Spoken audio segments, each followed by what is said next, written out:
कि चुनाव के कुछ समय पहले शराब बढ़ती है और पैसा बढ़ता है, ये आपके क्षेत्र में हुआ है? हाँ हुआ है। पेटी के पेटी एक एक वोट के 10-10 हजार रुपए दिए और लोगों ने लिए और वोट दिए। इसने ये काम किए कि बुरे दारू दंगड़ गांजा ये सब खुलेआम चलेंगे, वो जो अभी नहीं चल रहा है ऐसा रहे वापस, हम यही चाह रहे हैं। तो अभी हम मौजूद हैं देपालपुर विधानसभा के हाथोद तहसील में और जानना चाहते हैं लोगों से कि क्या कुछ माहौल चल रहा है राजनीति का और जनता, हाथोद की जनता किसको अपना पूर्ण रूप से प्रत्याशी मान रही है और कौन सी पार्टी ने किस प्रकार से इस क्षेत्र में विकास कार्य किया है। क्या नाम है आपका? नरोत्तम चौधरी। क्या कहना है आपका, किस प्रकार से चुनावी माहौल चल रहा है, क्या लहर चल रही है अभी आपके क्षेत्र में? देखा जाए लहर तो नहीं है कुछ भी, जैसे पहले के चुनाव में जो लहर रहती थी इस प्रकार की कोई लहर तो नहीं है, परंतु वोट तो भाजपा के पक्ष में ही है अधिक, क्योंकि यहाँ का रिकॉर्ड रहा हाथोद का। पिछले विधानसभा में 1000 के लगभग यहाँ से भाजपा जीती थी, लोकसभा में 3000 मतों से भाजपा जीती थी, और इस प्रकार से उसके पहले इलेक्शन में 1700-1750 मतों से भाजपा जीती थी हाथोद से। तो यहाँ से हाथोद का अगर हम कहें तो हाथोद में भारतीय जनता पार्टी के अधिक मत है और हमेशा जीतती है पार्टी, और इस बार भी ऐसा ही है, 1000-1500 मतों से जीत जाएगी भाजपा। जीतने की आशंका है? हाँ जीत। अभी वर्तमान में जो विधायक थे वो आपकी कांग्रेस के थे, तो उन्होंने किस प्रकार का विकास कार्य किया आपके क्षेत्र में? देखो, वर्तमान जो विधायक थे, अब विकास का कार्य तो नहीं हुआ है देखा जाए तो, अगर सही में पूछा जाए, परंतु ठीक है भाई, वो अपने अपने स्तर पे सब करते हैं, उनको कहीं लगा होगा वहाँ किया भी होगा उनने। वैसे हमारे क्षेत्र में भी उनने 5 लाख रुपए किसानों के खेत के लिए दिए थे, इस बात से हम इनकार नहीं करते हैं, परंतु जो विकास चाहिए सत्ता पक्ष विकास करती है, तो सत्ता पक्ष के वो थे नहीं, इसलिए विकास कम हुआ है, जो अपेक्षा थी इतना नहीं हुआ विकास। तो आप एक बात बताइए, आपके क्षेत्र में 5 सालों में जिस हिसाब से आपको लगा था उस हिसाब से विकास हुआ है? नहीं। क्या क्या कमियां हैं आपके क्षेत्र में जिसको जो चीज़ होना चाहिए थी जो नहीं हुई है अभी? देखो, कमियां तो क्या है, कमियां तो जैसे कि समय के अनुसार मांग बढ़ती जाती है और इसकी पूर्ति कोई भी नहीं कर सकता। जैसे नई नई कॉलोनियाँ बनी, उनको पानी देना या उनको व्यवस्था देना, या किसी ने अवैध कॉलोनी काट दी तो उसमें कोई रोड नहीं है, कोई सड़क नहीं है, वहाँ भी लोग मांग कर रहे हैं कि हमको आप सड़क दे दो। अब वो कोई कॉलोनी तो पास हुई नहीं है, इसके बाद भी नगर पंचायत से अपेक्षा करते हैं, तो सरकार ने इस प्रकार से उन पर कंट्रोल करना चाहिए कि आप जो अवैध कॉलोनियाँ काट रहे हैं तो आपका क्या वो है, क्या तरीका है। पर ठीक है, अभी जो विकास चाहिए, एक तो किसानों के खेत तक सड़कें नहीं हैं, सरकार को इस ओर ध्यान देना चाहिए। ठीक है, एक यहाँ पर कॉलेज नहीं है, कॉलेज का भी यहाँ पर सरकार ने ध्यान देना चाहिए, क्योंकि हाथोद क्षेत्र बड़ा हो गया है, तहसील है। दूसरा, यहाँ पे रजिस्ट्री नहीं होती है, तो यहाँ रजिस्ट्री का भी वो होना चाहिए, मतलब एक रजिस्ट्रार बैठना चाहिए यहाँ पे। और वैसे तो अभी अस्पताल बन गया है, बहुत अच्छा लंबा चौड़ा अस्पताल बना है, यहाँ लोग भर्ती भी होंगे, सारी सुविधाएं भी हो गई है उसमें, और अभी ओपनिंग नहीं हुआ है उसका, और सारी जांचें भी हो रही है फ्री, और मतलब अच्छी व्यवस्था हो गई है। जैसे थाना हमारे यहाँ है, जागरूक लोग हैं, हमारे यहाँ सब एकता है, हिंदू मुस्लिम सब, कोई प्रकार का वाद विवाद का विषय नहीं है यहाँ पे। और एक चीज़ ज़रूर हुई है और वो हो रही है, उसके लिए मैं जो है मेरे मन में जो है हाथोद एक साफ़ सुथरा हाथोद, उसमें वो अड़चन आ रही है, जो परेशानी है। अपन जैसे साफ़ सुथरा हाथोद को अगर चाहते हैं तो यहाँ जो अतिक्रमण, जो नए मकान बन रहे हैं वो आगे बढ़ के बन रहे हैं, 2-2, 3-3 फीट आगे बढ़ के बन रहे हैं। और ये जो पार्षद या जो भी लोग हैं, जो परिषद है या जो भी इस प्रकार के जो जनप्रतिनिधि हैं, उनको वोट का डर है कि ये लोग वोट नहीं देंगे, इसलिए वो कोई भी मकान बनाता है तो वो आगे बना लेता है, तो उसको कुछ कहते नहीं है। इस प्रकार की त्रुटि हो रही है, आगे जाके हाथोद के भविष्य के लिए खतरा साबित होगी, क्योंकि यहाँ पर फायर ब्रिगेड भी कई गलियाँ ऐसी हो गई है कि जिसमें फायर ब्रिगेड जा नहीं सकती, और ये सारे अधिकारी जो जिनकी जवाबदारी है वो लोग आँख पे पट्टी बांध के बैठे हुए हैं, तो उनको करना चाहिए। और परिषद के लोगों को भी, पार्षदों को भी उस प्रकार करना चाहिए। जैसे आग लग गई कहीं और फायर ब्रिगेड नहीं गई तो कितना बड़ा नुकसान हो सकता है। यूँ अगर 1 फीट पीछे कोई बनाएगा तो उससे कोई उसका बड़ा भारी नुकसान नहीं होगा, परंतु यदि आग में अगर उसका कुछ नुकसान हो गया, जनहानि हो गई, धनहानि हो गई, तो उसकी पूर्ति जीवन भर हो नहीं सकती।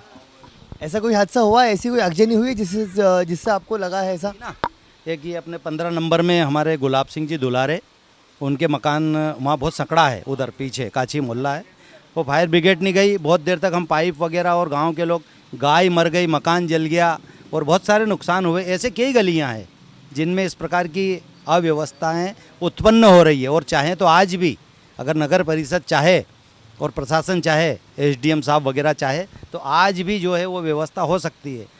जहाँ पर चौराया है वहाँ पर उन चौराहे पर 2-2, 3-3 फीट पीछे हट करके मकान बनना चाहिए, जिससे गाड़ियाँ टर्न ले ले। पर ये व्यवस्था, इस पे अनदेखी हो रही है और ये सबसे बड़ा खतरा साबित होगा हाथोद के लिए। तो ये क्या लगता है आपको, इस बार की जो सरकार है, जो भी जिसने काम की, कुल मिला के ये सब चीज़ें उनको करवानी चाहिए थी जो उन्होंने नहीं कराई है? हाँ, नहीं करवाई ना, नहीं करवाई। त्रुटि है, जनप्रतिनिधियों की त्रुटि है इसमें। और इसमें ये त्रुटि है कि ये मुझे वोट नहीं देंगे। जैसे मान लिया आपका ही मकान है और आप मकान बना रहे हो और मुझे आपकी वोट से अपेक्षा है, तो आपको मैं पीछे हटाऊंगा या नोटिस दिलवाऊंगा तो आप मुझे वोट नहीं दोगे। ये डर है जनप्रतिनिधियों को, इसलिए इसके कारण वो पूरे गांव का सत्यानाश करने पे बैठे हुए हैं। कोई भी हो, वो कांग्रेस का जनप्रतिनिधि हो या भाजपा का हो। आपके क्षेत्र में ये चीज़ भी देखने में आई है कि आपके यहाँ कुछ बस्तियाँ हैं जो अभी भी अवैध है, जिन पे ना अभी तक पानी आ रहा है, ना रोड है वहाँ पर, और ना ही वहाँ पे समय पे बिजली आ रही है। नहीं, ऐसी कोई बस्ती नहीं है। बिजली पानी की व्यवस्था तो है और कुछ हद तक वहाँ रोड भी बन गए हैं, कुछ हद तक बन गए हैं वो अवैध होने के बावजूद भी। पर अब वो वैध होती, जिनने कॉलोनियाँ काटी उन पर डंडा सरकार ने चलाना था, प्रशासन ने चलाना था। ये तो प्रशासन की गलती है। एसडीएम साहब, तहसीलदार साहब या नगर परिषद के जो पदाधिकारी लोग बैठे हैं उनकी गलती है। कोई भी अगर अवैध प्लाट काट देता है तो उसको दंड देना चाहिए, उसको सज़ा होना चाहिए, जो कानूनन जो प्रक्रिया है उसमें उसको लेना चाहिए। उसने बगैर उससे ही अगर वो कुछ कर दिया है, कॉलोनी काट दिया, तो गलती किसकी इसमें? अब इसमें नगर परिषद या वो लोग क्या करें? इसके बाद भी उनने कोशिश तो करी है कुछ हद तक बनाने की। अगर वो आरोप लगाते हैं कि रोड नहीं बना, तो ये आप चाहे जहाँ बस जाओगे, जंगल में बस जाओगे, उसकी कोई आपको सरकार को कोई तल्ला नहीं है, तो वहाँ रोड थोड़ी बनाने आएगा कोई भी। तो आपके हिसाब से जो चीज़ें हो रही है, जो भ्रष्टाचार फैल रहा है, जो आपने बताया चीज़ें, वो क्या वो कौन कर रहा है? वो ऐसा कौन कर रहा? पब्लिक कर रही है, जनप्रतिनिधि मौन बैठे हैं। जो जनप्रतिनिधियों की जवाबदारी है, उनको ये करना चाहिए खुले दिमाग से कि मैं अगली बार चुन के आऊँ या नहीं आऊँ। परंतु मैं ये जो अतिक्रमण गांव में ये इस प्रकार का, एक गांव की भाषा में कहते हैं ना खूंटा ठोकना, ये खूंटा ठोकने का काम कर रहे हैं जीवन भर के लिए, सिर्फ उस वोट के लालच में। और जनता तो क्या है भैया, आजकल मैं बहुत स्पष्ट बोलता हूँ, जनता को अगर पैसा दो तो जनता तो बिक जाती है, हमेशा ही बिकती है जनता। उसमें कोई दो मत नहीं है, रुको आप, उसमें कोई दो मत नहीं है। ये तो एक अंग हो गया आजकल प्रजातंत्र में कि जनता को पैसा दो और वो वोट इधर के उधर कर देती है। कुछ परसेंट हैं ऐसे लोग, मैं सबको दोषी नहीं मानता हूँ, कुछ अच्छे लोग भी हैं जो राष्ट्र हित में, देश हित में, जनहित में, गांव हित में वोट करते हैं। परंतु कुछ लोग ऐसे हैं, उनको कोई मतलब नहीं है, आप कितना भी दे दो, कुछ भी कर दो, अगर चुनाव के समय में तुमने पैसा नहीं दिया तो वो आपको वोट नहीं देंगे। उनको कोई आगे पीछे की सोच से कोई मतलब नहीं। आपके क्षेत्र में जो अवैध कॉलोनियाँ कटी है और अवैध जो आप बताया जो बस्तियाँ हैं, उस पर आपका ऐसा कहना है कि जिन लोगों ने कॉलोनी काटी उन पर डंडा चलाओ, तो ऐसे जो भू माफिया लोग हैं, इनको सपोर्ट किन लोगों का है? कोई का सपोर्ट नहीं है साहब। वो तो ये जनता, ये जो है ना, जो जनप्रतिनिधि हैं, जनप्रतिनिधि को खौफ है इस बात का कि मुझे ये वोट नहीं देंगे, इसलिए वो उसमें कार्रवाई नहीं होने देते। या फिर ये कह दो कि जो अधिकारी है, ये भी शंका है, मेरी शंका तो ये भी है कि जो अधिकारी जिनकी जवाबदारी है, अवैध कॉलोनी कट कर नहीं बोले जो जवाबदारी, उन पे कार्रवाई होना चाहिए मेरे हिसाब से। तो जिनके होते हुए ये कॉलोनी कट गई, जिनके होते हुए, जिनकी जवाबदारी होते हुए अगर कॉलोनी कट गई, तो वो क्या कर रहे थे उस समय? क्या सरकार ने उनको तनख्वाह देना बंद कर दी थी क्या? अपनी जवाबदारी से वो क्यों हटे, क्यों पीछे हट रहे हैं वो? मैं तो कह रहा हूँ ऐसे लोगों की जानकारी निकाले कि जिनके होते हुए, जो मैं तो यूँ कहता हूँ कि जो नगर परिषद में भी जो निर्माण हुए हैं अवैध या जो आगे बढ़ के हुए हैं, किस सीएमओ के कार्यकाल में हुआ है, उस सीएमओ को दंडित करना चाहिए, उसकी नौकरी ख़त्म कर देना चाहिए मेरे हिसाब से। कितने वर्षों से रह रहे हैं आप यहाँ पर? मैं तो जन्म से रह रहा हूँ, मेरे को 55 साल की मेरी उम्र है। क्या विकास देखा आपने इन 20 वर्षों में? आपने क्या विकास देखा अपने क्षेत्र में? देखो विकास तो क्या है, मैंने तो यहाँ पे पूरे नगर में कीचड़ देखा है, पूरे नगर में। ये मार्ग भी डामर का था और ये भी कुछ दम नहीं था इसमें, पर ये जितना सीमेंट कंक्रीट हुआ है ये सब भारतीय जनता पार्टी के शासन में हुआ है। और ये जो पानी की व्यवस्थाएं हुई है, बिजली की व्यवस्था हुई है 24 घंटे की, ये जितनी भी सारी व्यवस्थाएं हुई है सब भाजपा के शासन में ही हुई है। पहले बहुत कीचड़ था, और हमसे तो ये बुजुर्ग हैं बड़े, उस ज़माने में बहुत ज़्यादा दिक्कतें थी, बिजली नहीं मिलती थी और किसानों को भी बिजली नहीं मिलती थी। हम लोग उसमें भी मैंने खेती वेती भी बहुत की है, तो हम खेत पे जाते थे, पानी छोड़ते थे और बिजली नहीं आती थी। दिग्विजय सिंह के शासन में हमने ये 13 घंटे का चक्का जाम किया था एक समय, और यहाँ खूब लट भी चले थे और खूब मारे भी सही लोगों को, हम लोगों को मारा भी सही प्रशासन ने, कांग्रेस का शासन था। पर हमने जो है उस समय यहाँ पर आंदोलन किया था 13 घंटे का, जो पूरे मध्य प्रदेश में शायद सबसे बड़ा आंदोलन था बिजली के मामले में। अभी आपके हिसाब से आपका जो मत है, आपके जो क्षेत्र का मत है, वो किस पार्टी को जाता है?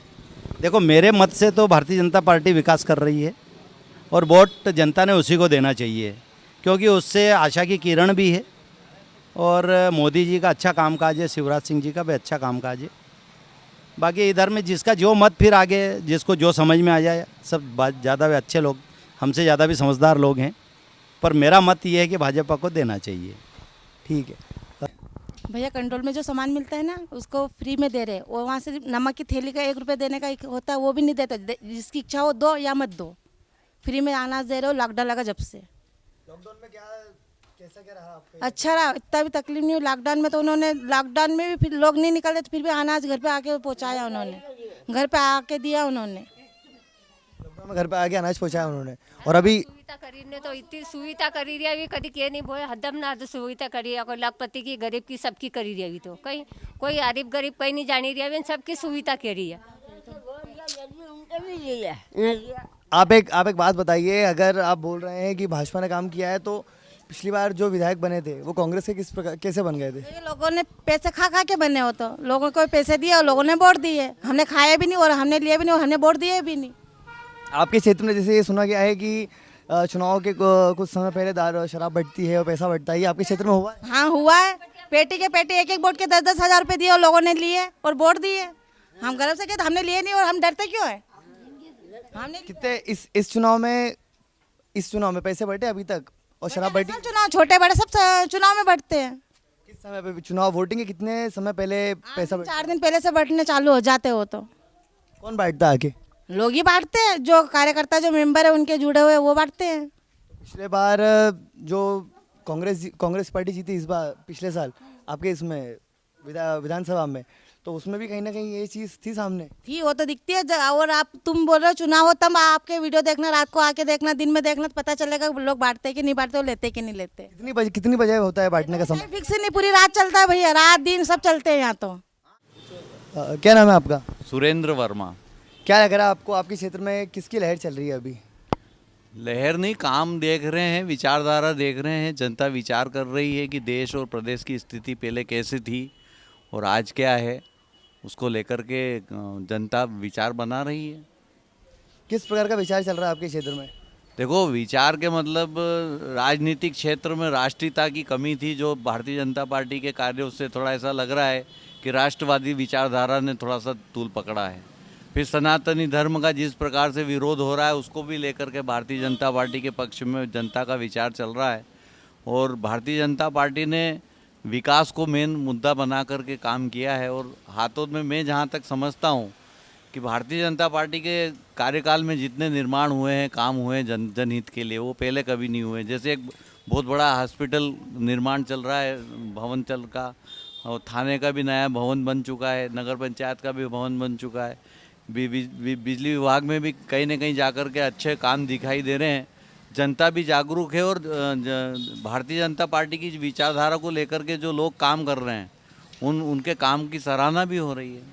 तो ये भी बात एक सामने आई थी कि एक समय पे यहाँ पे पानी की बड़ी किल्लत हुआ करती थी और नर्मदा लाइन आई, तो उस पर क्या कहना है आपका? देखो, मैं ये इस विषय में कहना चाहता हूँ, ये बाकी लोग यहाँ भी खड़े हैं, ये लोग भी जानते हैं, हाथोद में 8-8, 10-10 दिन तक नल आते थे पहले, और बिजली की स्थिति ये थी कि जाती ज़्यादा थी, आती कम थी। लेकिन जब से हाथोद तहसील बनी है, तब से हाथोद में लाइट की स्थिति काफ़ी अच्छी है, और उसी वजह से यहाँ पर पानी की सप्लाई भी जो पब्लिक के बीच में होना चाहिए वो बहुत ज़्यादा अच्छी हो रही है। तो पानी की और बिजली की समस्या भारतीय जनता पार्टी के शासन में ही हुई है। कांग्रेस के शासन में हमको जहाँ तक लगा कि काम बहुत कम होते थे, घोषणाएं ज़्यादा होती थी। लेकिन भारतीय जनता पार्टी के शासन में घोषणाएं कम और काम ज़्यादा हो रहे हैं। चेहरे का विरोध हो सकता है, लेकिन विचार और काम के मामले में भारतीय जनता पार्टी का विरोध नहीं है, जनता उनके साथ है। क्या लग रहा है आपको, आपके हाथों में क्या लहर बन रही है फिलहाल में अभी? देखो, एक तरफ व्यवहार है और एक तरफ विचार है। व्यवहार में पब्लिक अगर विचार करने लगेगी कि हमारे यहाँ नुक्ते में या हमारे यहाँ शादी में या हमारे फलाने वाले कार्यक्रम में नेता आकर के खड़ा नहीं होता है, अगर ये वाली विचारधारा ज़्यादा चली तो शायद हो सकता है कि जनता का भटका हुआ वोट कांग्रेस को मिल जाए। लेकिन मैं जहाँ तक समझता हूँ कि अगर चेतना है पब्लिक की जागी हुई है, पढ़े लिखे लोग हैं हाथोद के आसपास भी, हाथोद में भी, और विचारों को लेकर के अगर देखा जाए तो भारतीय जनता पार्टी का विचार समाज के हित में रहा है, जनता के हित में रहा है, विकास के हित में रहा है और अपराध के विरोध में रहा है। हमेशा भारतीय जनता पार्टी ने कभी भी अपराधियों को संरक्षण नहीं दिया और अपराधियों को कभी भी साथ में नहीं लिया। इन सारे कामों को देख करके ऐसा लगता है कि भारतीय जनता पार्टी कहीं ना कहीं जाकर के सत्ता में आ सकती है और भारतीय जनता पार्टी जीतेगी। क्या नाम है आपका भैया? नितेश भारती नाम है भैया, और देपालपुर विधानसभा से मनोज पटेल जीतेगा। कैसे बोल सकते हैं आप? क्योंकि विशाल पटेल को 5 साल हो गए, विशाल पटेल ने एक काम भी नहीं करवाया। हाँ, और वो जो चम्बल नदी पे डैम बनवाया वो भी मनोज पटेल ने बनवाया। इसके अलावा और बहुत सारे काम करवाए मनोज पटेल ने। कट्टर बीजेपी का। कट्टर बीजेपी के हैं। क्या काम आपने देखे विशाल पटेल ने जो काम नहीं करवाए? विशाल पटेल ने बहुत सारे काम करवाया। हाथोद नगर पंचायत में पानी का पिया, वो आरओ का पानी लाया, ये लाया, वो लाया। हाथोद में एक समय में पानी की दिक्कत थी, बहुत सारी पानी की दिक्कत थी। वो कुंड पे से पानी ला के ना हेडपम्प पे से पानी लाए थे, और उस समय ना तो मनोज पटेल विधायक बना। जब है ना मनोज पटेल ने पानी की दिक्कत है ना कम करी, और 5 साल सत्तू पटेल ने भी है ना राज करे, बाकी वो सत्तू पटेल भी कुछ काम नहीं कर पाया। हाँ, पानी की समस्या क्या थी यहाँ पर? बहुत दिक्कत थी पानी की, क्योंकि पीने का पानी नहीं मिलता था एक टाइम पे।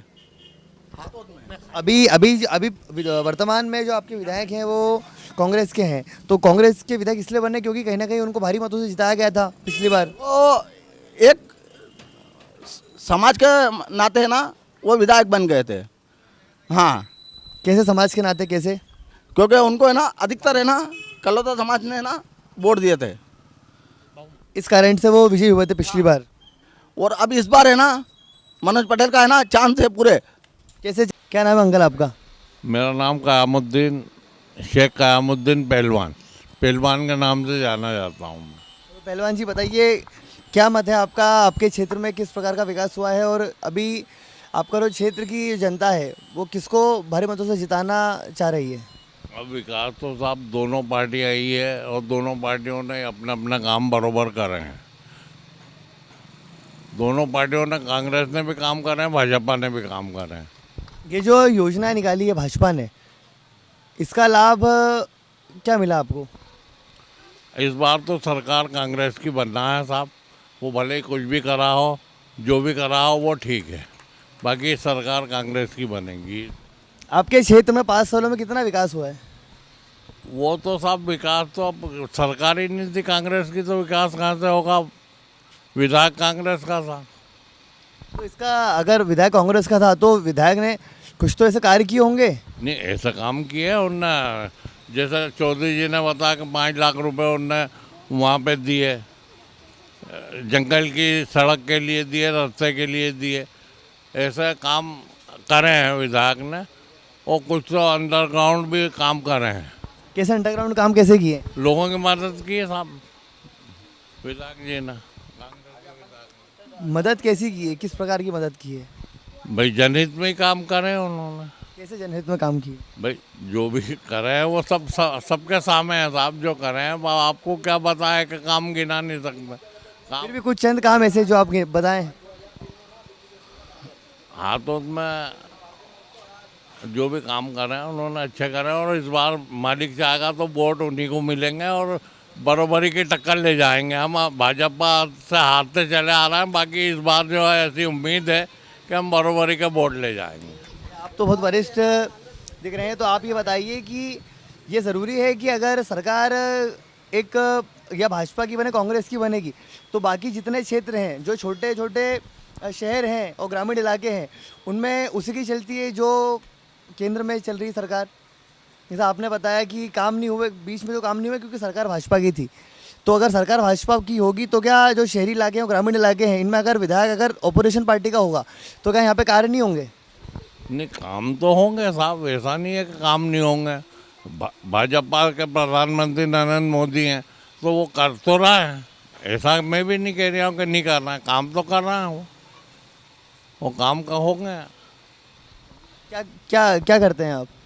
मैं जो है से क्या लग रहा है आपको इस बार कौन जीतेगा? इस बार क्या माहौल बन रहा है आपके क्षेत्र में इस बार? भारतीय जनता पार्टी की सरकार बनेगी और यहाँ से देपालपुर विधानसभा से मनोज जी पटेल विजय होंगे। क्या क्या क्या देखा आपने? आपने क्या क्या विकास कार्य किया उन्होंने? इस साल में मान लें भारतीय जनता पार्टी सरकार थी और मनोज जी जो विधायक थे, टोटल हाथोद नगर में जो भी काम हुआ मनोज जी पटेल ने करवाए हैं। जैसे कि पूरी ये नंदलाल चौक तक सड़क चौराहे तक मनोज जी पटेल के कार्यकाल में हुआ है। तहसील मनोज जी पटेल लाए हैं, अस्पताल का काम हुआ है पूरा मनोज जी पटेल के कार्यकाल में, पूरी उपलब्धि उनकी है मनोज जी पटेल की। 5 वर्षों में क्या विकास कार्य हुआ आपके क्षेत्र में? 5 वर्षों की सरकार थी तब। कांग्रेस की सरकार, कांग्रेस के इस राज में तो कुछ काम नहीं हुआ। हाथोद में 1 रुपये का भी काम नहीं हुआ। हाथोद में जैसे कुछ भी नहीं हुआ ना, 1 रुपये काम नहीं हुआ। कांग्रेस ने काम करे, हाथोद नगर में 1 रुपये का भी काम नहीं हुआ। जब ये पैदा ही नहीं हुआ था जब कांग्रेस ने काम करे। 20 वर्षों की बात चल रही है। तो 20 वर्षों में आपने विकास भारतीय जनता पार्टी ने विकास कराए और पूर्व विधायक मनोज जी पटेल ने अभी शिवराज जी चौहान से हाथोद नगर परिषद में 2 करोड़ रुपए मंजूर कराए और 2 करोड़ रुपए के विकास कार्य भारतीय जनता पार्टी के कार्यकाल में चल रहे हैं। अच्छा ये बताइए कि जो योजनाएं हैं जो भाजपा ने लागू की है मध्य प्रदेश में उसका क्या लाभ मिल रहा है लोगों को? लाभ बहुत मिल रहा है। जैसे लाडली बहना योजना है तो हाथोद नगर में 1800 लाडली बहना को योजना को लाभ मिल रहा है। 1800 बहनों को जी। इसके अलावा और बहुत सारी योजना है लाडली बहना के। और एक बात और मैं कहना चाहता हूँ भाई साहब, एक बात और मेरे मन में आ गई कि अभी जो जैसे प्रधानमंत्री आवास का जो प्रधानमंत्री जी ने जो लागू किया, यहाँ 650-700 मकान यहाँ बने हुए हैं। उसमें जैसे भाई साहब हैं हमारे वरिष्ठ, वहाँ यहाँ कोई हिंदू मुस्लिम है इस प्रकार नहीं देखा गया। उसमें ये भाई साहब खड़े ना, ये भी इनके ही समाज के, इनका पहले मकान बना था सबसे पहले। ऐसा हमारे अंदर कोई भेदभाव नहीं है। भारतीय जनता पार्टी के शासन में ये योजना में कोई भेदभाव नहीं है। लाडली बहना में इन बहनों को भी दिया है और हिंदू बहनों को भी दिया है, मतलब सबको समान रूप से उसका लाभ मिल रहा है। और 650 मकान बने, उसमें कई मकान हमारे मुस्लिम भाइयों के भी बने हैं। और बताऊँ मैं, सबसे ज़्यादा जो है सबसे मतलब प्रथम बार किसानों को सम्मान निधि मिली है। और एक और बात बताऊँ मैं, किसानों को बिना ब्याज का पैसा ये भारतीय जनता पार्टी के शासन में मिला है। इसके पहले किसानों की ज़मीन नीलाम हुई है मेरे सामने। अभी एक भाई का जो आप सुन रहे थे ना, उनकी 6 बीघे ज़मीन बिकी है सोसाइटी के कर्जे में। 16,000 रुपये में 6 बीघे ज़मीन बिकी थी मेरे सामने। सन 82 की, लगभग 80-82 की बात होगी। पहले नीलाम कर दी जाती थी, कर्जा हो जाता था तो नीलाम। अब उसके बाद में फिर शिवराज सिंह जी ने इस बात को समझा। पहले क्या बेटियों की जो शादी होती थी तो कर्ज करके करना पड़ती थी। अब शिवराज सिंह जी ने यह समझा कि यार ये कर्ज में डूबते हैं, तो उन्हें कन्यादान योजना शुरू की और उन बेटियों की शादी में जो कर्ज लिया जाता था उनने उससे निवृत्ति दिलाई और स्वयं वो शादी करने लगी सरकार। और बेटियों को 52,000 रुपये के लगभग वो दहेज के रूप में या जो भी उसकी शादी की सिस्टम में देते हैं वो, उसमें हिंदू मुस्लिम सब बहनों के लिए, मतलब कोई भेदभाव वाली बात नहीं, ये मेरा कहना है। तो एक तो सम्मान निधि, किसान सम्मान निधि, लाडली बहना हो गई, लक्ष्मी, ये लाडली लक्ष्मी योजना हो गई, ये 5 लाख की आयुष्मान योजना हो गई। अगर यहाँ कई लोगों के, एक बात और बताना चाहता हूँ, कई लोगों के अभी क्या है कि वो जो ब्लड गाढ़ा हो रहा है लोगों का, ये एक बीमारी चल गई है देश में, तो कई लोगों के स्टेंट डले हुए हैं और स्टेंट डलने के पैसे सारे जो है मोदी जी और शिवराज जी दे रहे हैं। हमारे यहाँ कई केस हुए ऐसे, और वो लोग कहते हैं कि भैया ये हमारी आयुष्मान योजना से हमको इसका लाभ मिला। स्टेंट का मतलब आप समझते ही होंगे कि वो जो एक स्प्रिंग डलती है अंदर, जिससे वो नस जो है वो चौड़ी हो जाती है, ब्लड का सर्कुलेशन उससे चालू हो जाता है, तो वो फिर जान आ जाती है उसमें। तो जीवन देने का काम भी भारतीय जनता पार्टी कर रही है और जीवन जीने के लिए भी भारतीय जनता पार्टी संबंधित लोगों को पैसे दे रही है। जैसे अभी स्टेट वेंडर के लिए सब लोग का हज़ारों लोगों को दिया, ठेला गाड़ी हमने खूब लोगों को दिलाई। स्टेट वेंडर में हमने 10-10 हज़ार रुपये, 20-20 हज़ार रुपये और 50-50 हज़ार रुपये के लोगों को लोन दिया सरकार ने योजना निकाल के, और उसका लाभ मिला उनको और वो धंधा कर रहे हैं। कोरोना में सब लोग ख़त्म हो गए थे। कहने का मतलब पैसे कौड़ी धंधा पानी सबसे, परंतु सरकार ने योजना निकाली और उनको स्टेट वेंडर के रूप में उनको जो है वो कुछ पैसा दिया, फिर खड़ा किया उनको, और फिर वो धंधा करने लगे। यानी और इसके बाद में देश के 80 करोड़ लोगों को अनाज मिल रहा है साहब, फ्री, 1 रुपये किलो, यानी 1 रुपये किलो का ही है ना शायद, अब फ्री हो गया। तो 80 करोड़ लोगों को अनाज देने का काम भारतीय जनता पार्टी ने किया है, हम इसको मुकर नहीं सकते। ये ठीक है, हम सम्मान में सबके जो भी कुछ है वो अच्छा है, परंतु उनने किया है काम। पेंशन अलग मिल रही है, विधवा पेंशन। पेंशन जो है महिलाओं को पेंशन 600 रुपये, 1000 रुपये तक पेंशन भी हो गई है। तो ये जो स्कीमें हैं ये तो अभी कांग्रेस भी कुछ दिनों पहले उनका शपथ पत्र उन्होंने जारी किया था, उसमें भी ये सारी उन्होंने घोषणा की थी। ऐसी कैसी घोषणा है? तो देखो ये एक बात बताऊँ, इनने तो घोषणा की, ये तो दे रहा है ना, ये तो मिल ही रहे हैं ना। ये तो मिल रहे हैं। अभी जैसे घोषणा की इनने 1500 रुपये की, कांग्रेस ने 1500 रुपये की लाडली बहना की, तो ये तो 1250 रुपये दे रहा है और 5-5, 6-6 हज़ार रुपये लोगों बहनों को मिल चुके हैं। इसके बाद में इनने ये भी घोषणा की कि मैं 3000 तक ले जाऊंगा इसको, 3000 रुपये तक इस लाडली बहना को ले जाऊंगा। इसलिए जनता का मूड बन गया है कि हम भारतीय जनता पार्टी को इस बार फिर चुनाव में जिताएंगे और भारी बहुमत से जिताएंगे लोग। चलिए, मनोज जी पटेल ने बहुत काम किए हैं, जैसे यहाँ पे किसानों के लिए नर्मदा लाइन बिछाई है। हाँ, एक बात और, नर्मदा की लाइन पूरे किसानों को दी गई है, जिससे कि किसानों को लाभ मिल रहा है, पानी फेर रहे हैं उससे। दूसरी, यहाँ पर तहसील नहीं थी, जो कि मनोज जी पटेल के कार्यकाल में ही तहसील का दर्जा भी हाथों को दिया गया, और सिटी बस भी चालू जो करी थी अभी बंद हो गई है। किस कारण से बंद हुई है? मैं बताऊं क्या? सुनो भैया, वो क्या हुआ कि 1 साल का इनका वो था, एक साल का एग्रीमेंट था, तो 1 साल उनका पूरा हुआ है, फिर से एग्रीमेंट होगा उसका और फिर वो चालू हो जाएगी। तो ये आचार संहिता के कारण अभी बंद पड़ी है, नहीं तो वो चालू हो जाती। हमने उसकी प्रक्रिया शुरू कर दी, वापस नेताओं को उसकी खबर करी है बार बार। तो अभी यहाँ से बच्चियाँ जाते हैं इंदौर कॉलेज, वो बसें बहुत ज़रूरी है और वो चालू हो जाएगी, हमको ऐसा विश्वास है। पिछली बार भी ललवानी जी ने ही बसें चलवाई थी और नारियल फोड़ के हमने पूरे नगर में 5-6 बस लाए थे, स्वागत किया था, पूरे नगर के लोगों ने मंच लगा के स्वागत किया था। मतलब इस प्रकार की उत्सुकता है लोगों में। दूसरा मामला, यहाँ पर बड़ा हॉस्पिटल नहीं था, जैसे अभी मनोज जी पटेल के द्वारा 100 बेड का हॉस्पिटल यहाँ पर हाथोद में बन रहा है, बन के कंप्लीट लगभग हो चुका है। तो ये भी सुविधा उनके द्वारा दी गई है यहाँ पर। मतलब भारतीय जनता पार्टी की सरकार ने बहुत काम यहाँ पर किए हैं। कुल मिलाकर जो सरकार है वो आप भी चाहेंगे कि भारतीय जनता पार्टी की बने?